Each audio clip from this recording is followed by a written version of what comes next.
요즘 주변을 보면 여기저기에서 집을 짓고 있습니다. 특히 이 뉴저지에서 집이 비싸게 팔리고 있다고 합니다. 그래서 이 새 집들을 많이 짓는 것 같습니다. 예수님께서도 집을 짓는 것에 대해서 한번 말씀하신 적이 있습니다. 기초를 반석 위에 두어서 튼튼하게 집을 짓는 사람과 기초가 없이 지어서 홍수가 났을 때, 막 급류가 올 때 무너지는 집을 짓는 사람에 대하여 말씀하신 적이 있는데, 이것은 한 비유의 말씀입니다. 튼튼한 집을 지은 사람처럼, 반석 위에 기초를 두어서 튼튼한 집을 지은 사람처럼 어떻게 견고한 믿음으로 복된 생활을 하면서 하나님의 나라에 도달할 수 있는지를 말씀하신 것입니다. 주님이 그 말씀을 주셨습니다. 우리가 그 말씀을 보겠습니다. 첫 번째는 예수님께서는 사람들이 자신에게 와서 주님이라고 부르면서도 왜, 어찌하여 우리 주님이 말씀하시는 그것을 행하지 않느냐고 그 사람들에게 물으셨습니다. 많은 사람들이 예수님의 소문을 듣고 모였습니다. 예수님께서 그들의 고통을 해결해 주셨기 때문입니다. 이 육신의 고통으로 질병당하는 것은 크고 가장 직접적인 고통이었는데 예수님께서 다 고쳐주신 것입니다. 지금이야 아프면 병원에 가면 대부분의 질병이 다 낫기 때문에 열심히 기도하지 않습니다. 그러나 이 로마 시대 때에도 어거스틴이 쓴 책을 보니까 그때도 수술을 했어요. 그러니까 이 수술을 받기 전에 사람이 죽으라고 기도를 하든지 아니면 그냥 아픈 채로 지내려고 하는 것입니다. 왜? 그때 마취 기술도 없었잖아요. 근데 어떻게 수술했대요? 왜? 그러니까 아프면 얼마나 사람들이 기도를 했겠습니까? 지금이야 정말 의료가 너무 의료기술이 발달해가지고 병원 가면 돼 하니까 기도하지 않지요. 왜? 근데 이 예수님 당시의 사람들이 치료를 받지 못할 때 우리 예수님 앞에 오기만 하면 예수님께서 모든 병을 다 낫게 해주셨던 것입니다. 그래서 당시 사람들은 예수님의 능력을 보면서 주님 이렇게 불렀습니다. 쿠리오스, 주님, 쿠리오스. 이 주님은 당시에 하나님께 대한 호칭이었습니다. 일반적으로는 왕들이나 이 신들을 부를 때 그렇게 불렀던 것입니다. 사람들이 예수님을 주님, 우리 성경에서는 주여라고 번역했지만 다른 데는 주님, 이렇게 왕이나 신으로서 불렀던 것입니다. 그러면 그 왕의 말씀은 어떻습니까? 큰 권위를 가지는 것입니다. 법이나 마찬가지입니다. 그런데 사람들은 예수님의 말씀 듣고도 그 말씀을 행하지 않았습니다. 그래서 예수님께서 그들에게 너희는 나를 불러서 주님 하면서도 어찌하여 내가 말하는 것은 행하지 아니하느냐고 하셨습니다. 왜 주님의 말씀을 듣고도 행하지 않느냐? 사실 이것은 여기서 처음 보는 것은 아닙니다. 이 구약 성경을 보면 일찍부터 선지자들이 있었는데 그 선지자들의 하는 말의 대부분이 왜 너희들은 하나님의 말씀을 행하지 않느냐는 것이었습니다. 엘리야 선지자를 비롯해서 이사야 선지자도 에레미야 선지자도 호세아도 아모스도 학개도 왜 하나님 말씀을 행하지 않느냐고 그렇게 말했던 것입니다. 책망했던 것입니다. 하나님께서는 그 사람들에게 계명을 비롯한 율법을 주셨습니다. 그 계명, 법을 지킴으로써 하나님의 백성이 되게 하시려는 것이었습니다. 하나님의 법을 지키면 하나님 나라의 백성이 되는 것입니다. 그 좋은 법을 지킴으로써 하나님의 이름으로 일컫는 백성이 되고 그들이 복을 받게 하시려는 것이었습니다. 하나님 말씀을 지키면 복 받는다. 이 복에만 방점이 있는 것이 아니라 그 법을 지킴으로 하나님의 백성이 된다는데 굉장히 중요한 그 요점이 있습니다. 그런데 그 백성들은 그 하나님의 법, 그 율법을 잘 지키지 않았습니다. 물론 그 땅의 왕들도 큰 문제들이 있었습니다. 그래서 하나님께서는 선지자들을 보내서 그들에게 왜 그 법을 지키지 않느냐고 책망을 하셨던 것입니다. 그 율법을 지켜라. 내 백성은 그 율법을 지키는 사람들이다. 그러면 모두가 다 복된 삶을 살아간다. 이 복에 대해서는 우리가 신명기 28장 말씀을 보면 그 법을 지키면, 하나님 말씀을 지키면 여기서도 복을 받고 저기서도 복을 받고 그 받는 복이 강조가 되어 있습니다. 율법을 지켜라. 지키면 이렇게 복되게 된다.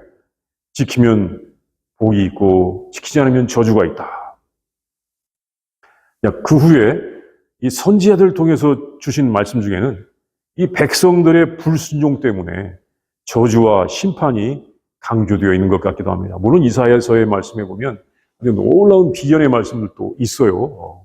있는데 또 뭐 예레미야서에도 보면 하나님 말씀을 잘 지키면 어떤 복과 평안이 임하는가에 대한 말씀도 있습니다. 그러나 많은 예언서의 말씀 가운데서 저주와 심판의 말씀도 많이 볼 수가 있습니다.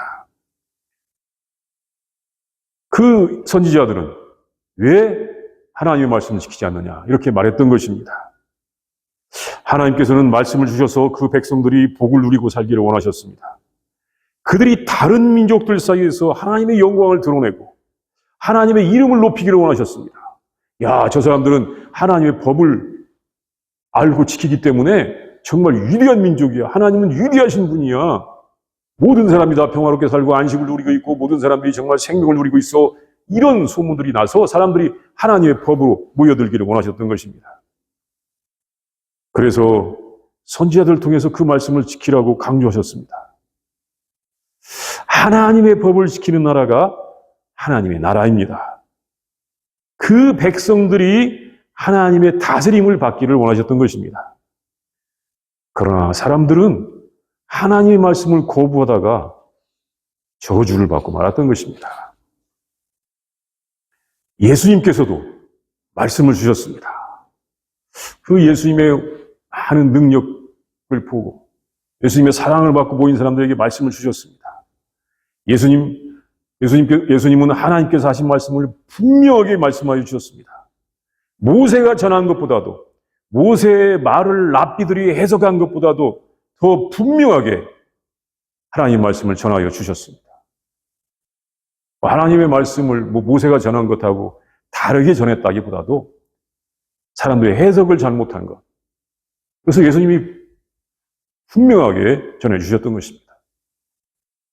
그 말씀은 하나님의 뜻을 가장 정확하게 전해주시는 말씀이었습니다. 생명의 진리 그 자체였습니다.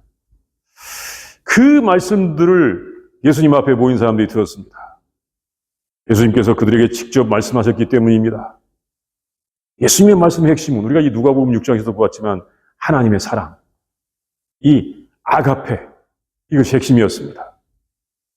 아가페, 이 하나님의 나라의 백성이 되는 것이었습니다. 그런데 사람들은 그 말씀을 듣기는 들었지만 행하지를 않았습니다. 행하지를 아니했습니다. 마치 그들의 조상들이 하나님의 율법을 배웠지만 그 율법을 행하지 않았던 것처럼 그래서 선지자들이 이 믿음이 없다고 선지자들이 책망을 했던 것처럼 예수님 당시의 사람들도 예수님 말씀을 듣고도 행하지 아니하였기 때문에 예수님께서 그들에게 왜 너희는 그 말씀을 듣고 행하지 않느냐고 물으셨던 것입니다. 이게 본문의 말씀을 보면서 책망했다고까지 그렇게까지 해석할 수는 없을 것 같고 좀 그 대단한 용기가 필요하고 주님이 물으셨다라고 우리가 볼 수가 있는 것입니다. 왜 너희는 나를 주님이라고 부르면서 내가 말한 것은 행하지 않느냐. 둘째, 예수님의 말씀을 행하는 것은 믿음의 열매를 맺는 것입니다. 이 본문 47절에 예수님께서 내 말을 듣고 행하는 자라고 하는 이 말씀에서 이 행한다라고 하는 말이 43절에 열매를 맺는다는 말과 같은 말입니다. 우리 43절은 지난주에 봤던 말씀인데 열매를 맺는다. 이 포이에오라고 하는 같은 단어인데 이 말이 행한다는 뜻도 있고 열매를 맺는다는 뜻도 있습니다. 이 같은 단어가 행한다, 또 열매를 맺는다 같이 쓰입니다. 이게 믿음의 열매를 맺는다는 그런 말입니다. 예수님의 말씀을 행하는 것은 그 열매가 되는 것입니다. 그 열매는 하나님 나라의 열매입니다. 하나님 나라의 알곡이 되는 것입니다.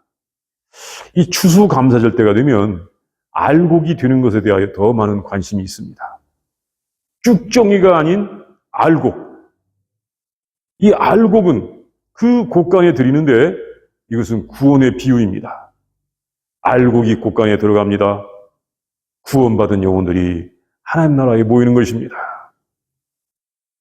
예수님의 말씀, 하나님의 사랑의 말씀을 듣고 행하는 성도들이 믿음의 열매를 맺는 것입니다. 그들이 하나님 나라의 백성이 되는 것입니다. 하나님을 믿는 것이 무엇이냐? 하나님을 신앙하는 것이 무엇이냐? 그것은 그 말씀에 순종하는 것입니다. 믿는다. 사실 그 말씀에 순종하는 것입니다. 그의 말씀을 실행하는 것입니다. 그 말씀을 실행함으로써 그 믿음이 보여지게 되는 것입니다. 이것이 성경에 일괄된 말씀입니다. 그 말씀을 순종하라. 그 말씀을 실행하라. 그런데 성경을 잘못 해석한 사람들이 있었습니다. 행함이 아니라 믿음으로 구원받는다 라고 이렇게 말하였는데 이것은 앞뒤에 중요한 단어들을 싹 빼버리고 아주 극단적으로 해석한 말이었습니다. 행함이 아니라 믿음으로 구원받는다. 우리가 이 말씀을 로마서 3장 28절 또는 갈라디아서 2장 16절에서 정확하게 볼 수가 있습니다. 로마서 3장 28절 말씀에서 이렇게 말씀하셨어요. 그러므로 사람이 의롭다 하심을 얻는 것은 율법의 행위에 있지 않고 믿음으로 되는 줄 우리가 인정하노라. 로마서 3장 28절 말씀이에요. 또 굉장히 비슷한 말씀이 갈라디아서 2장 16절 말씀에 나오는데 사람이 의롭게 되는 것은 율법의 행위로 말미암음이 아니요 오직 예수 그리스도를 믿음으로 말미암는 줄 알므로 우리도 그리스도 예수를 믿나니 이는 우리가 율법의 행위로서가 아니고 그리스도를 믿음으로써 의롭다 하심을 얻으려 함이라. 율법의 행위로서는 의롭다 함을 얻을 육체가 없느니라.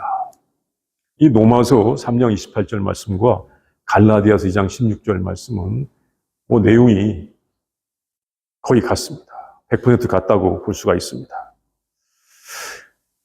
이 말씀을 어떻게 해석을 해야 되냐면 잘 해석을 해야 되는데 이 말씀을 극단적으로 해석해서 행위는 구원에 무익하고 믿음만이 필요하다라고 잘못 해석하는 사람들이 있고 있었습니다. 사실 종교개혁 당시에도 이렇게 아주 극단적으로 해석하는 사람들이 있었습니다. 여기서 중요한 것은 십자가에서 죽으시고 부활하신 예수님께서 우리의 구세주이심을 믿음으로써 하나님의 은혜를 받아서 구원을 받는다는 것입니다. 구원을 받는 것은 우리가 행한 그 율법의 공로에 의해서 구원을 받을 정도로 우리가 다 율법을 행할 수가 없기 때문에 율법을 행함으로써는 아무도 구원에 합당한 사람이 없다. 그 말씀입니다. 그 말씀인 것을 알아야 되는 것입니다. 이게 왜 그런가 가만히 봤더니 사실 이 율법이라는 게 굉장히 참 좋으면서도 또 청개구리 같은 사람들한테는 굉장히 이게 걸림돌이 되는 것이 사람들은 이 율법이 금하는 것은 더 하고 싶어 합니다. 뭐 하지 마. 그럼 더 하고 싶어 합니다. 벽에 낙서하지 마. 그러면 꼭 낙서하는 사람도 있습니다. 마치 선악을 하는 나무의 열매를 따먹지 말라고 하니까 더 유혹을 느끼는 것처럼 하고 싶어 하고 또 어떤 사람들은 이제 해. 그럼 안 해. 하라고 했으니까 나 안 해. 이런 사람도 있습니다. 이 율법이라는 게 그렇습니다. 이게 사람이 그만큼 타락한 존재이기 때문에 율법을 지켜서 구원을 받을 수 있는 사람은 하나도 없다는 것입니다. 그런데 하나님께서 예수님의 대속의 죽으심을 통해서 우리에게 죄 사함의 은혜를 베풀어 주신 것입니다. 하나님께서 우리에게 예수님의 십자가의 죽으심과 부활을 통해서 죄 사함의 은혜를 베풀어 주셨다라고 하는 그 은혜를, 그 말씀을 믿고 그 믿음으로 구원을 받는 것입니다. 바로 그 말씀이 율법의 말씀입니다. 그리고는 이제 계명이 악한 것이 아니라 거룩하고 선하기 때문에, 내 말이 아니에요. 이것도 로마서 7장 12절 말씀이에요. 계명은 악한 것이 아니라 거룩하고 선하다. 율법도 거룩하고 선하기 때문에 그 계명을 힘써서 지키려고 하지만 죄 때문에 계명을 지키는데 무력함을 탄식하기도 하는 것입니다. 야, 계명이 참 좋아. 거룩하고 내가 계명을 지켜야 되는데 내 안에 있는 죄 때문에 계명을 지키지 못하는 것입니다. 그래서 더더욱 하나님의 은혜를 의지하게 되는 것입니다. 그런데 구원받은 성도는 이제 예수님의 말씀을 순종하게 되는 것입니다. 이것은 하나님의 영께서, 성령께서 그 능력을 주시고 그 능력 안에서 순종하게 되는 것입니다. 예수님께 주님 하는 사람들은 사실 어떻게 보면 그 당시의 사람들보다는 예수님의 부활과 승천 후에 성령께서 오신 후에 성령을 받고 예수님을 믿는 사람들입니다. 이게 우리 같은 사람들입니다. 우리 같은 사람들이 예수님을 주님 그렇게 말합니다. 물론 그 당시에도 있었습니다. 이렇게 예수님을 믿는 사람들은 성령을 힘입어서 예수님의 말씀을 순종할 수가 있는 것입니다. 성령께서 도우시기 때문에 예수님의 말씀을 순종할 수가 있는 것입니다. 예수님을 믿는 믿음은 율법의 행함이 아니라 예수님의 말씀을 순종하는 것입니다. 따라서 행함 자체가 없는 것이 아닙니다. 행함 자체가 없는 게 아니고 행함 자체가 무효한 것이 아닙니다. 예수님의 말씀을 순종하는 행함이 있어야 하는 것입니다. 그 행함을, 아가페를 행함이 있어야 하는 것입니다. 대속의 신앙을 행함이 있어야 하는 것입니다. 그때 우리의 행함은 부족할지라도 하나님의 은혜가 있고 그 은혜로 하나님 나라를 받는 것입니다. 어떻게 보면 이게 굉장히 몇 단계 생각을 해봐야 돼요. 그런데 단순하게 전한다고 행함 필요 없고 믿음만 있으면 돼. 이건 정말로 잘못 전하는 것입니다. 그렇게 하는 사람들이 있는 걸 보았기 때문에 어떻게 그렇게 위험스러운 말을 함부로 해버리는지 정말 답답한 것입니다. 율법의 행위가 아니고 하나님의 은혜를 믿는 믿음으로 구원받는다. 이것이 굉장히 중요한 것이라는 것을 우리가 알아야 되고, 주님께서는 왜 행하지 않느냐고 우리한테 분명히 말씀하셨다는 것을 우리가 기억해야 하는 것입니다. 셋째, 예수님의 말씀, 하나님의 사랑을 행하는 성도는 반석 위에 지은 집과 같이 견고하고 흔들리지 않는 신앙을 갖게 되는 것입니다. 신앙은 일, 행함, 열매로 세워지는 것입니다. 말씀이신 예수님께서 이 세상에 육신으로 오신 것도 하나의 행함의 모습입니다. 열매의 모습입니다. 예수님께서는 일로서 자신이 하나님께로부터 오신 것을 사람들에게 보여주셨습니다. 이 요한복음 5장 36절 말씀이나 요한복음 10장 25절의 말씀 보면 주님께서 누차 말씀하셨습니다. 너희는 내가 하는 일을 보고 하나님께서 자기를 보내셨다는 것을 믿으라고 말씀하셨습니다. 그 일로서 하나님께서 예수님을 보내신 것을 믿으라고 말씀하셨던 것입니다. 일 열매가 중요한 것입니다. 예수님을 믿는 것도 예수님께서 말씀하신 것을 순종하는 것입니다. 그런데 그 행함을 강조하는 것에는 그 공로를 드러내는 위험성이 있어요. 또 행함을 왜 율법을 행함을 왜 이렇게 절제시켰는가? 절제시켰다기보다도 이것보다도 은혜를 더 강조했는가를 보면 행함을 강조하는 것에는 그 공로를 드러내는 위험성이 있습니다.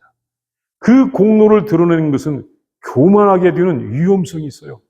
공로가 많은 사람들이 되게 내가 했어라고 교만하게 되는 위험성이 있더라는 것입니다. 하나님의 나라에서 교만하는 것은 하나님을 대적하는 이유가 되기도 하고 하나님 나라의 공동체를 깨는 이유가 되기도 하는 것입니다. 겸손한 사람들만이 하나님의 법을 지키게 되었습니다. 그래서 모든 것이 은혜인 것을 강조하게 되는 것입니다. 우리가 이 공로가 없어서 겸손하기 위하여, 우리가 공로 없이 겸손하기 위하여 아무것도 하지 않는다면 아무런 열매도 없게 되는 것입니다. 나는 절대 겸손해야 돼. 그래서 내 공로를 자랑하지 않아야 돼. 아무 일도 하지 않을 거야. 그럼 어떻게 되겠습니까? 아무것도 없는 거예요. 아무런 열매도 없는 것입니다. 신앙이라는 것은 열매도 있어야 되고 행함도 있어야 됩니다. 그런데 겸손해야 진정한 신앙인 것입니다. 열매도 있고 행함도 있고 여기서 끝나면 안 되고 겸손하고 자기를 부인해야 이것이 신앙이 되는 것입니다. 하나님의 나라는 예수님의 말씀에 순종함으로써 그 열매를 보게 되는 것입니다. 우리는 예수님의 말씀을 순종해야 하는 것입니다. 그 말씀에 순종하는 믿음은 큰 유익이 있습니다. 그것은 죄를 이기게 하는 것입니다. 말씀에 순종하면 죄를 이기게 된다는 것입니다. 바울사도를 통하여 그 말씀을 주셨습니다. 바울사도가 로마서 7장 18절에서 20절 말씀을 통하여 전해주신 말씀을 보면 내 속 곧 내 육신에 선한 것이 거하지 아니하는 줄을 아노니 원함은 내게 있으나 선을 행하는 것은 없노라. 내가 원하는 바 선은 행하지 아니하고 도리어 원하지 아니하는 바 악을 행하는도다. 만일 내가 원하지 아니한 그것을 행하면 이를 행하는 자는 내가 아니요 내 속에 거하는 죄니라. 그러니까 사람은 그 속에 있는 죄 때문에 악을 행하는데 선을 행하는 자, 예수님의 말씀에 순종하는 사람들은 그 죄를 극복한 사람, 그 죄를 이긴 사람들이라는 것입니다. 하나님의 영께서 도우심으로 죄를 이긴 사람들입니다. 자기 능력으로는 안 돼요. 하나님의 영, 성령께서 도우심으로 죄를 이기게 되는 것입니다. 죄를 이긴 사람들이 하나님 나라의 백성인 것입니다. 예수님께서는 우리들이 죄악을 이기기를 원하십니다. 선한 일을 하기를 원하십니다. 선한 열매를 맺기를 원하십니다. 그래서 이 말씀을 하시면서 예수님의 말씀을 순종하는 사람들의 믿음의 견고함을 알려주셨습니다. 그 말씀을 들을 때, 순종할 때 그 믿음이 견고하게 되는 것입니다. 그것은 그 말씀을 행하는 사람은 집을 지을 때 깊이 파고 그 주추를 반석 위에 놓은 것과 같아서 홍수가 나서 큰 물이 올지라도 무너지지 않을 집과 같다고 하셨습니다. 그런데 말씀을 행하지 않는 사람은 집을 지키는 짓지만 그냥 모래 위에 짓기 때문에 홍수가 났을 때 쓸려 내려가는 집과 같다고 하셨습니다. 어느 집이든 그 집을 지키기 위하여 수고를 하는데 그 기초를 어디에 두느냐가 중요한 것입니다. 그 말씀을 행한 사람의 믿음은, 주님께서 주신 말씀을 행한 사람의 믿음은 견고하여 그를 하나님 나라로 인도하여 주는 것입니다. 그 말씀을 행하지 아니한 사람은 그 믿음이 견고하지 않아서 위기 때 무너지는 것입니다. 사실 우리의 믿음은 우리의 머릿속에만 있는 것이 아닙니다. 우리의 온 몸에 우리의 믿음은 기록이 되는 것입니다. 손에, 발에, 다리에, 팔에, 가슴에, 심장에 우리의 믿음이 기록이 되는 것입니다. 예수님 말씀에 순종하여 친교하고 봉사하고 사랑하고 선교할 때 우리가 하나님 나라에 있고 어떤 역경에서도 하나님 나라가 우리 안에 굳게 서게 될 것입니다. 우리 이 시간도 함께 기도합니다. 먼저 묵상, 상상합니다. 우리 예수님께서 말씀하신 것을 먼저 상상해 보는 것입니다. 우리 예수님께서 집을 짓는 두 사람에 대하여 비유하셨습니다. 한 사람은 깊이 땅을 파고 그 주추를 반석이 드는 사람, 한 사람은 그냥 모래 위에 집을 짓는 사람이 있는데 홍수가 났을 때 한 집은 튼튼하게 서 있지만 한 집은 쓸려 내려가고 말았습니다. 주님의 말씀을 듣고 행한 사람은 기초를 반석 위에 두는 사람과 같다고 하셨는데 우리가 이 모습을 상상하면서 우리 주님의 말씀을 묵상하도록 하겠습니다.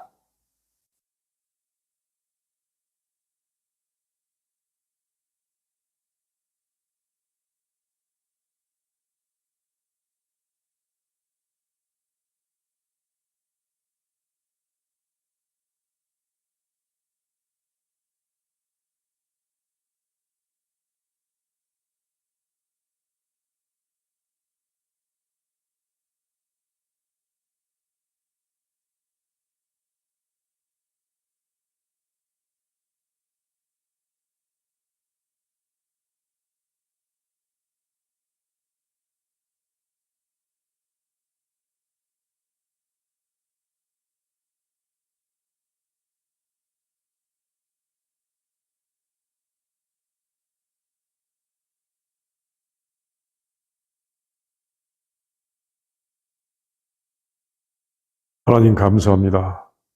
생명의 진리 그 자체이신 예수님을 우리에게 보내주셔서 우리가 예수님의 말씀을 듣게 하여 주시니 감사합니다.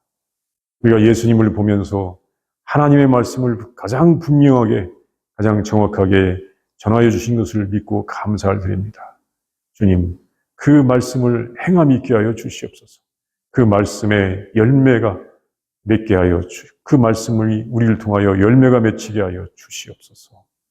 하나님 나라가 우리 안에 있게 하여 주시옵시고 우리가 하나님 나라 안에 있게 하여 주시옵소서. 모든 사람들이 하나님의 사랑 안에서 생명과 평안과 진리 안에 살게 하여 주시옵소서. 온 땅에 하나님 나라가 가득하게 하여 주시옵소서. 온 땅에 하나님의 말씀을 행함이 가득하게 하여 주시옵소서. 성령이 우리를 도우시고 인도하여 주셔서 우리가 우리의 죄를 이기고 하나님 말씀을 행할 수 있도록 늘 인도하여 주시옵소서. 도와 주시옵소서. 예수님의 이름으로 기도합니다. 아멘.